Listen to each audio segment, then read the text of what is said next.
All right, so in tonight's lesson, we have a full day of eating template. So I'm going to go over the template itself. This is kind of like a meal plan structure. The reason it's called a template is because the idea is it's something that you will plug and fit. It gives you some boundaries where you're filling in the lines, but you have like a boundary, just like a template, where it keeps you on track with certain parameters that are going to help you eat in such a way that will help be conducive to tracking your calories better or easier, to getting the right amount of protein, fiber, eating the right kinds of foods to make sure you feel full, and so on. This template also is incorporated a lot of the kind of like the psychology of eating that has to do with sustainability, and I'll talk more about that in a second. A lot of this template I borrowed from one book in particular called The End of Overeating by David Kessler.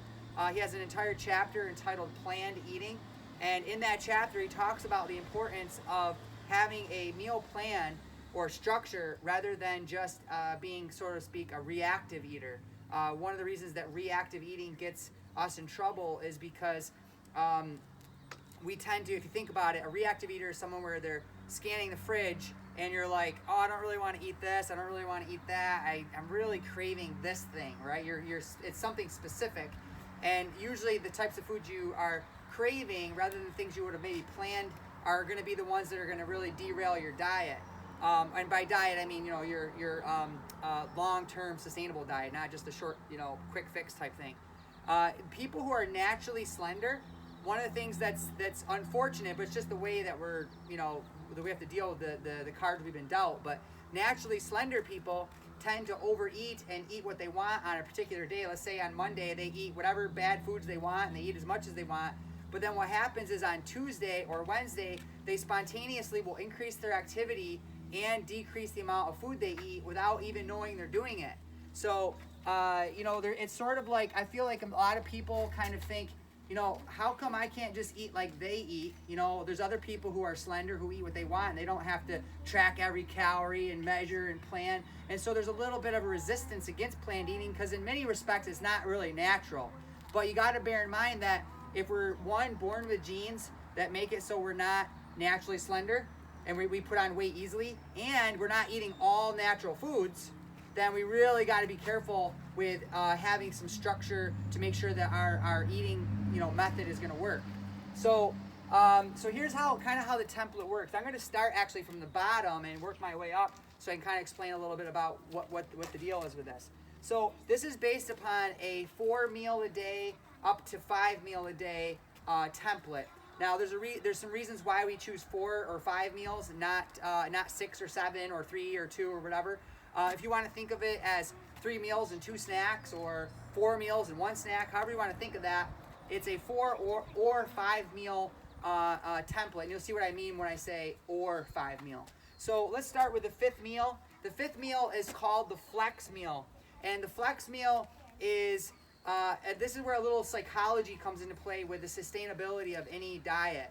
The flex meal, short for flexibility, is referring to every day you allow yourself one meal that's anything you want, that's sort of, so to speak, off the plan.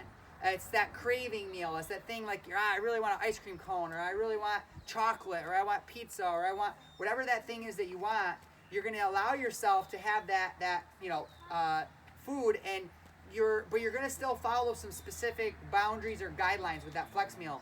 So there's really basically 2 rules or guidelines. Number 1, make sure that your flex meal contains no more than 1/5 or 1/4, all depending on the number of total meals you eat for the day, of your total calorie budget for that day. So for example, if you were aiming for 2,000 calories and you're only eating 4 meals a day, then that means your flex meal can have up to 500 calories in it.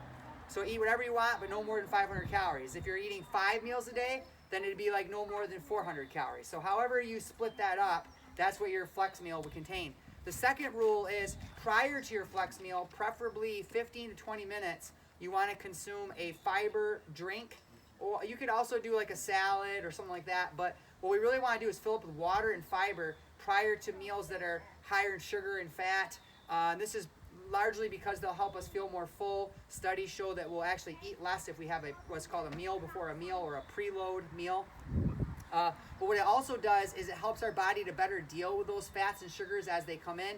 Bear in mind that a lot of times when you're eating something like, let's say, pizza, all the fiber's been stripped out and removed, right? That would have been whole grains in that flour, but that's all been removed. So we're essentially adding back some of that fiber so that our body can better tolerate that particular meal. Now, another reason the flex meal is important has to do a little, like I said, a little psychology. Remember that whenever you're on any diet plan that's overly rigid, where it's like, okay, here's the rules. You're going to eat nothing but protein and vegetables all the time. And you imagine how long you're going to stick to a diet like that. It's probably not going to happen, right? So what we want to do is incorporate a degree of flexibility in the meal. And I tend to put the flex meal at the end of the day, not necessarily because it has to be the last meal of the day, but again, we use a little psychology here. If you think of your flex meal as a reward for having done really good during the early part of the day, following the other boundaries and rules within the template, it gives you that little something to work for to the end of the day. Say, hey, when dinner rolls around or whatever, I can have myself a little treat or whatever after later in the day. Another nice thing about the flex meal is flex meals tend to be a little bit higher in carbohydrate, and prior to bedtime, research shows that I was actually reading a study this week looking at a large serving of rice prior to bed. Research subjects were able to get to sleep a lot quicker and to have more restful sleep if they had a carb load prior to sleep. And that's because of the body's ability to increase the amount of tryptophan in the brain when proteins and carbs are consumed at the same time. So there's a reason why people tend to crave these kinds of things at night before your body's about to go into that fasted time, that sleep time, is really saying, hey, I really want you to feed me so I can just relax and go to sleep and sleep well.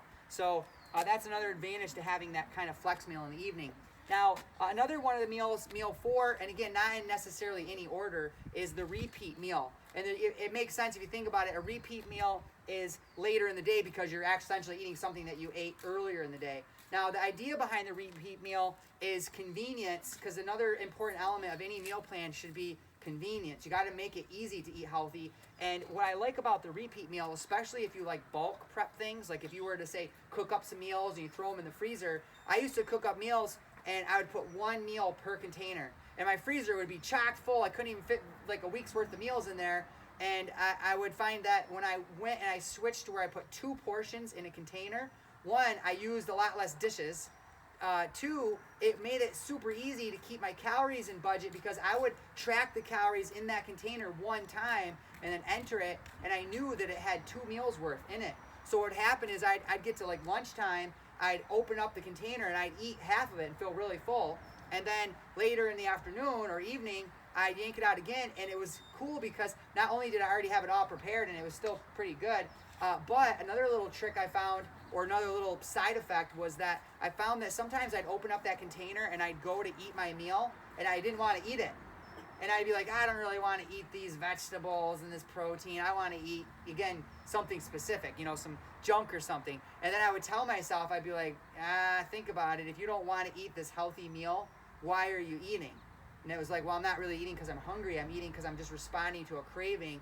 And so it helped me to keep, sort of stay on track having that repeat meal. This could be, sometimes I do this with like oat bran and berries, like make oatmeal meal, like half of it in the morning and the other half later. Sometimes it's a meal where I've cooked up some like turkey burger and some onions and some veggies, like a little stir fry sauce on top, and I put them all in a little container and warm it up. However you want to make those meals, that repeat meal can really give you faster, convenient, healthy meals that help keep you on track. Now, there's also in here is the pre-workout meal. Now, the pre-workout meal, again, not in any particular order because it all depends on when you work out. Some people work out first thing in the morning, some people in the afternoon, some people at night. And the main thing with the pre-workout meal is you want water and carbs. Real easy, water, carbs. If you want to think of a food that works good for this, fruit. So, maybe apple, banana, or 2. We're trying to stay away from a lot of fat and protein prior to our workout. The fruits are already loaded with water. They're low in protein, low in fat. But you could also have like coffee, like cold brew coffee is good. You could have that along with your fruit if you tolerate that well with exercise. And you could also do like oatmeal, like with some berries. That's another great kind of starchy carbohydrate that would do good as a pre-workout meal. This would be about an hour to 2 before you work out. So every time you work out, you think, I'm going to have this little carb meal, about an hour or two. It helps you to kind of know exactly what to be eating prior to your workout. And then the other 2 meals are really, again, depending on the number of meals you go in a day. So it might be that you're just going to have 4 meals, and then really you're only going to have that other meal one time, or that could be your repeat meal. So that is a very easy template of protein, veggie, healthy fat. Protein, veggie, healthy fat. So I gave you 2 examples here. There's lots of different ways to do this, but one example would be, like say, egg white omelet, where I like to use this seasoning called Better Than Bacon by Parma. It has like a cheesy bacon flavor. And I'll spread that into my egg white so I can have a bigger omelet. Whereas if I was doing the whole eggs, which you could do, you're going to have a much smaller serving size because they're going to be more calorie dense. So I like to just, knock the yolks down or at least reduce them so I can make a bigger omelet, and then put in along with that some vegetables. And then I want some healthy fats, preferably those that are raw or unheated. So walnuts, I might do my fish oil at the same time, or an algae oil based supplement, and then some veggies, broccoli, spinach, whatever you want with that to have for that first meal.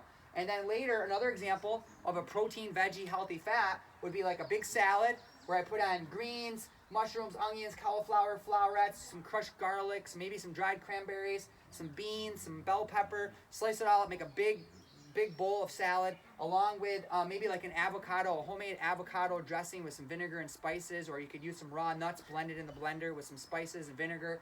And maybe a protein of your choice, chicken, turkey, tofu, tempeh, plant-based or animal-based, depending on what your preference is there. And you got, again, a veggie, a protein, and a healthy fat. This is a simple, basic template that can really give you some structure as you go through your day to kind of know exactly what to be eating at each meal to make sure you stay on track. That's it. Have a good night. You're welcome.